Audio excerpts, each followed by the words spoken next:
Planet എർത്തിൻ്റെ പുതിയൊരു യാത്രയിലേക്ക് ഏവർക്കും സ്വാഗതം.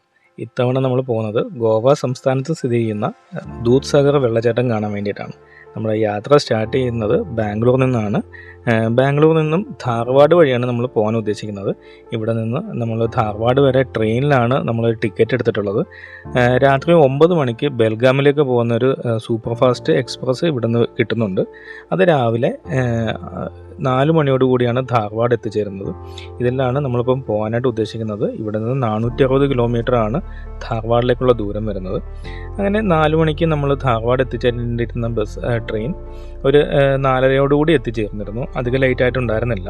ഇവിടെ നിന്നൊരു 3 കിലോമീറ്റർ മാറിയിട്ടാണ് ബസ് സ്റ്റാൻഡ് സ്ഥിതി ചെയ്യുന്നത്. ഇവിടെ നിന്ന് ഫ്രഷൊക്കെ ആയിട്ട് നമ്മൾ ബസ് സ്റ്റാൻഡിലേക്ക് പോവുകയാണ് ഉണ്ടായത്. ബസ് സ്റ്റാൻഡിൽ നിന്ന് 6:15 നമ്മുടെ ആദ്യത്തെ പനാജി ബസ് വരുന്നത്. ഈ ഒരു പനാജി ബസ്സിനകത്ത് കയറി കഴിഞ്ഞാൽ നമുക്ക് പനാജി വരെ പോകേണ്ട ആവശ്യമില്ല. അതിനൊരു 60 കിലോമീറ്റർ മുൻപായിട്ട് മൊല്ലം എന്ന് പറഞ്ഞിട്ടൊരു സ്ഥലമുണ്ട്. ഇത് ചെറിയൊരു വില്ലേജാണ്. അപ്പോൾ ആ ഭാഗത്താണ് നമുക്ക് ഇറങ്ങേണ്ടതായിട്ട് വരുന്നത്. അപ്പോൾ നമ്മൾ ടിക്കറ്റ് ചാർജ് വരുന്നത് 127 രൂപയാണ് ധാർവാഡിൽ നിന്നും മൊല്ലം വരെ. അപ്പോൾ ഈ മൊല്ലത്തേക്കുള്ള യാത്ര എന്ന് പറഞ്ഞാൽ അതിമനോഹരമാണ്. അതായത് ഫോറസ്റ്റിനുള്ളിലൂടെയുള്ള യാത്രയാണ്. ഈ അതിമനോഹരമായിട്ടുള്ള കാഴ്ചകളും കണ്ട് ഡെൻസ് ആയിട്ടുള്ള ഫോറസ്റ്റാണ്. അതുമാത്രമല്ല ഇത് ജൂൺ മാസം 9 തീയതിയാണ് 2024. ഒരു മൺസൂണിൻ്റെ സ്റ്റാർട്ടിംഗ് ഒക്കെ ആയതുകൊണ്ട് ചെറിയ മഴയൊക്കെ ആസ്വദിച്ചുകൊണ്ടുള്ള യാത്ര നല്ല രസമാണ് ഇതുവഴി പോകാനായിട്ട്. ഈ ഒരു ഫോറസ്റ്റിൻ്റെ പേര് വരുന്നത് ഭഗവാൻ മഹാവീർ വൈൽഡ് ലൈഫ് സാഞ്ചുറി എന്നാണ്. മൊല്ലം സാഞ്ചുറി എന്നൊക്കെ അറിയപ്പെടാറുണ്ട്. അങ്ങനെ ഏകദേശം ഒരു 100 കിലോമീറ്ററോളം കടന്ന് നമ്മൾ മൊല്ലം എന്ന് പറയുന്ന സ്ഥലത്ത് എത്തിയിട്ടുണ്ട്. ചെറിയൊരു ടൗണാണ്. ടൗൺ എന്ന് പറയാൻ പറ്റില്ല, കുറച്ച് കടകളും 2 പെട്രോൾ പമ്പും ഒക്കെ ഉണ്ട്. ഇവിടെ നിന്ന് ഒരു 8 കിലോമീറ്റർ മാറിയിട്ട് കുലോം എന്ന് പറയുന്ന സ്ഥലത്തേക്കാണ് നമുക്ക് പോകേണ്ടത്. ഇവിടെ നിന്ന് 1-2 മണിക്കൂർ ഇടവിട്ട് മാത്രമാണ് ബസ്സുകൾ അവൈലബിൾ ആയിട്ടുള്ളത്. ബസ്സിന് 15 രൂപയും അതുപോലെ തന്നെ ബൈക്ക് ടാക്സി അവൈലബിൾ ആണ്. 70 രൂപ 75 രൂപയൊക്കെയാണ് അവർ അതിന് ഈടാക്കാറുള്ളത്. അങ്ങനെ നമ്മൾ കുലയം എത്തി. ഈ ഒരു വഴിയിലാണ് നമുക്ക് നമ്മുടെ ട്രെക്കിംഗ് സ്റ്റാർട്ട് ചെയ്യുന്നത്. പക്ഷേ ഇപ്പം ഒരു 4 ദിവസം മുമ്പായിട്ട് നമ്മുടെ ട്രെക്കിംഗ് ഇവിടെ സ്റ്റോപ്പ് ചെയ്തിരിക്കുവാണ്. ആ ഒരു റോഡ് ക്ലോസ് ചെയ്തിരിക്കുവാണ്. അതുകൊണ്ട് നമുക്ക് ജീപ്പ് സഫാരിയോ ജീപ്പ് ട്രെക്കിങ്ങോ ഒന്നും അവൈലബിൾ ആയിട്ട് ഇല്ലാത്തതുകൊണ്ട് തന്നെ നമുക്ക് ട്രെയിനിൽ പോയി കാണുമെന്നുള്ളത് മാത്രമാണ് ആകെയുള്ളൊരു ഓപ്ഷൻ. അതായത് ട്രെയിനിൽ നമുക്ക് കുലംന്ന് കാസിൽ റോക്കിലേക്കാണ് ടിക്കറ്റ് എടുക്കേണ്ടതായിട്ട് വരുന്നത്. അപ്പോൾ കാസിൽ റോക്കിലേക്ക് പോകുന്ന വഴിയാണ് നമുക്ക് ഈ ഒരു വെള്ളച്ചാട്ടം കാണാൻ സാധിക്കുന്നത്. ഒരുപാട് ടണലുകൾക്കുള്ളിലൂടെയുള്ള യാത്ര ആസ്വദിച്ച് ഏകദേശം ഒരു 10 കിലോമീറ്റർ കഴിയുമ്പോൾ സൊനാലിം എന്ന് പറയുന്ന ഒരു റെയിൽവേ സ്റ്റേഷൻ എത്തുന്നുണ്ട്. അവിടെ ശരിക്കും ഒഫീഷ്യലി സ്റ്റോപ്പുകളൊന്നുമില്ല. എന്നാലും അവിടെ എത്തുമ്പോഴത്തേക്ക് ഒരു 30 സെക്കൻഡ് മുതൽ 1 മിനിറ്റ് വരെ ട്രെയിൻ അവിടെ ഒന്ന് സ്റ്റോപ്പ് ചെയ്യാറുണ്ട്. അപ്പം ഈ ഒരു വാട്ടർഫാളിലേക്ക് നടന്നു പോയി കാണാം എന്ന് ആഗ്രഹിക്കുന്നവർക്ക് ഇവിടെ ഇറങ്ങിയിട്ട് ഒരു 3-4 കിലോമീറ്റർ റെയിൽവേ ട്രാക്കിൻ്റെ അടുത്തുകൂടെ തന്നെ നടന്നു കഴിഞ്ഞാൽ നമുക്ക് വെള്ളച്ചാട്ടത്തിലേക്ക് എത്തിച്ചേരാനായിട്ട് സാധിക്കും.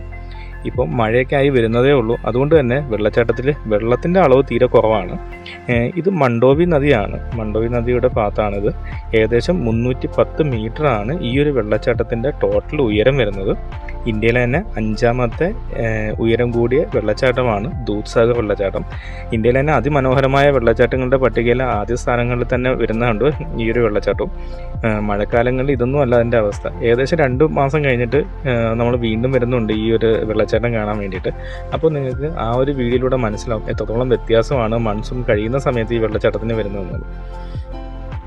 വെള്ളം കുറവാണെങ്കിലും ഇതിൻ്റെ ഭംഗിക്ക് വേറെ ഒരു കുറവുമില്ല. ഒരു പ്രത്യേകതയാണ് ഇതുവഴി നമുക്ക് യാത്ര ചെയ്യുമ്പം കിട്ടുന്നത്. അപ്പോൾ നടന്നു വന്ന് ഇവിടെ ആസ്വദിക്കുകയാണെങ്കിൽ വളരെ നല്ലതായിരിക്കും. ഇവിടെ ഇതിൻ്റെ താഴ്ഭാഗത്തായിട്ട് നമുക്ക് ഒരു പോണ്ട് പോലെയൊക്കെ വരുന്നുണ്ട്. ജീപ്പിലും ട്രെക്ക് ചെയ്തൊക്കെ സഫാരിയൊക്കെ എടുത്ത് വരുന്നവർക്ക് അവിടെ നമുക്ക് ലൈഫ് ജാക്കറ്റൊക്കെ ഇവർ പ്രൊവൈഡ് ചെയ്യുന്നുണ്ട്. അതൊക്കെ ആയിട്ട് നമുക്ക് വെള്ളത്തിലേക്ക് ഇറങ്ങി കുളിക്കാവുന്നതാണ്. അങ്ങനെ കാസിൽ റോക്ക് എത്തിയിട്ട് ഞാൻ കാസിൽ റോക്ക് എന്നുള്ള അടുത്ത ട്രെയിൻ പിടിച്ച് വീണ്ടും മഡ്ഗാവിലേക്ക് വരുമായിരുന്നു. അപ്പോൾ അതുകൊണ്ട് തന്നെ വീണ്ടും എനിക്ക് ഈ ഒരു കാഴ്ച കാണാനായിട്ട് സാധിച്ചിരുന്നു. ഈ ഒരു വെള്ളച്ചാട്ടത്തിൻ്റെ ഉയരം 310 മീറ്ററാണ്. നമ്മുടെ കേരളത്തിലെ ഏറ്റവും വലിയ വെള്ളച്ചാട്ടമായിട്ടുള്ള മീൻമുട്ടി വെള്ളച്ചാട്ടത്തിന് 300 മീറ്ററാണ് ഹൈറ്റ് വരുന്നത്. എന്നിരുന്നാൽ നമ്മുടെ ആതിരപ്പള്ളി വെള്ളച്ചാട്ടത്തിനോ വെറും 25 മീറ്റർ മാത്രമാണ് ഉയരം വരുന്നത്. അപ്പോൾ ഈ ഒരു വെള്ളച്ചാട്ടത്തിൻ്റെ ഉയരം നമുക്ക് എത്രത്തോളം ഉണ്ടെന്ന് നമുക്ക് ഊഹിക്കാവുന്നതേ വരുന്നുള്ളൂ.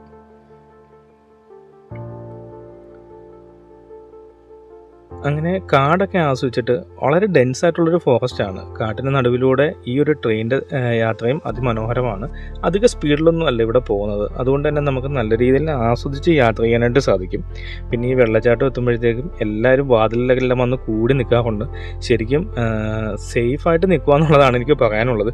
കാര്യം എല്ലാവരും കൂടെ ഉന്തിത്തള്ളി ഈ ഒരു വെള്ളച്ചാട്ടം കാണാനായിട്ട് ശ്രമിച്ചു കഴിഞ്ഞാൽ പലരും താഴേക്ക് വീഴാനുള്ള സാധ്യത തള്ളിക്കളയാൻ പറ്റില്ല. അപ്പോൾ അതുകൊണ്ട് എല്ലാവരും സേഫായിട്ട് യാത്ര ചെയ്യുക. അതുപോലെ തന്നെ ഇതുവഴി ഇറങ്ങി ട്രാക്കിലൂടെ നടക്കുന്നത് ലീഗലി പെർമിറ്റ് ചെയ്തിട്ടില്ല. അതുകൊണ്ട് തന്നെ എല്ലാവരും നല്ല രീതിയിൽ ശ്രദ്ധിച്ച് മാത്രം ഈ ഒരു ട്രാക്കിലൂടെ ട്രെക്ക് ചെയ്ത് പോകേണ്ടതാണ്. അപ്പോൾ നോർമലി ട്രെയിനിലിരുന്ന് നമുക്ക് സേഫായിട്ട് കാണാനുള്ളൊരു അവസരം ഇവിടെ കിട്ടുന്നുണ്ട്.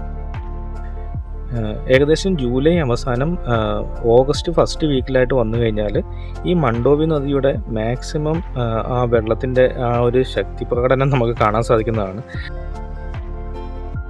ആ ഒരു സമയത്ത് വരികയാണെങ്കിൽ ഈ നദിയിലെ വെള്ളത്തിൻ്റെ അളവ് വളരെ കൂടുതലായിരിക്കും.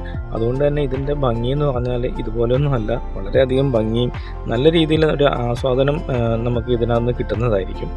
അപ്പോൾ ഇതാണ് നമ്മുടെ ഈ ഒരു വെള്ളച്ചാട്ടത്തിൻ്റെ ദൃശ്യങ്ങൾ.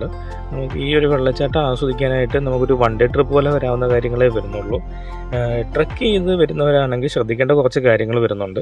അതായത് ഇവിടെ നിന്ന് കുലോം കഴിഞ്ഞ് കഴിഞ്ഞാൽ പിന്നെ ഫുഡോ വെള്ളമോ ഒന്നും കിട്ടില്ല.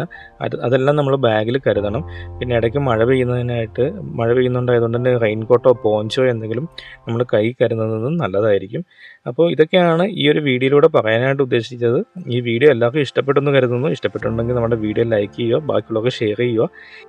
ഈ ഒരു ചാനലിൽ വരുന്ന തുടർന്നുള്ള വീഡിയോസ് നിങ്ങൾക്ക് കാണണമെന്നുണ്ടെങ്കിൽ നമ്മുടെ ഈ ചാനൽ സബ്സ്ക്രൈബ് ചെയ്യുക കൂടെ ചെയ്തോളൂ. അപ്പോൾ മറ്റൊരു വീഡിയോ ആയിട്ട് നമുക്ക് വീണ്ടും കാണാം.